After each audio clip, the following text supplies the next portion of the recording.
রায় আর অনির্বাণের বাসর ঘরে তুর্য কী নিয়ে ঝামেলা লাগালো সেটাই আগামী পর্বে আমরা দেখতে পাবো। তো মিঠাজোরও এই এপিসোডে যা থাকছে সেটা আপনাদের সামনে তুলে ধরছি। যদি আমার চ্যানেলটা আপনাদের ভালো লাগে, সবাই নিত্য নতুন আপডেট পেতে আমার চ্যানেলটা লাইক, কমেন্ট, সাবস্ক্রাইব করে দিন। ফুলে ফুলে সাজানো ছিল রায় আর অনির্বাণের বাসর ঘর, ফুলে ফুলে সুন্দর করে সাজানো ছিল। একজন অচেনা লোক রায়ের ঘরে প্রবেশ করে অনির্বাণের হাতে একটা কার্টন দিল, কার্টন দিয়ে চলে যায়। রায় বাথরুমে প্রবেশ করতেই অনির্বাণ কার্টনটা ওপেন করে।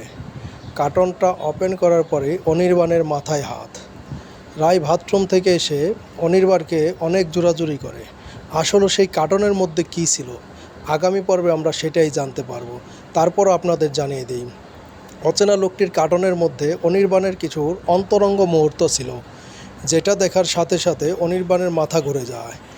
রায়ও বাথরুম থেকে আসার পরে সেটা দেখার জন্য মন ছুটে যায়। রায় অনির্বাণকে বারবার রিকোয়েস্ট করার পরে অনির্বাণ সেই কার্টনটি রায়ের হাতে দেয়। রায় হাতে নেওয়ার সাথে সাথে রায়ের মাথাও ঘুরে যায়। তো নিত্য নতুন আপডেট পেতে আপনারা আমাদের সাথে থাকুন। ভালো থাকবেন, সুস্থ থাকবেন। আবার নতুন আপডেট নিয়ে আপনাদের সামনে আসছি। মিঠাজুরি এপিসোড।